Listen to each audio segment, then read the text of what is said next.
right, guys, I'm with my instructor, the one I told you about. That's Gordy, guys. The transmission is back in. Yep, got my boy Blake, he's up there. Yes, sir.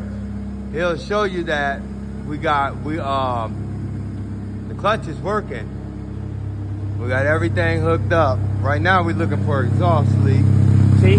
Put your hand up here. Don't touch it. Put your hand up here. Okay. Oh yeah, she didn't get it tight. So we got an exhaust leak that we're gonna fix right now. Give us 1 second, we'll get back with you.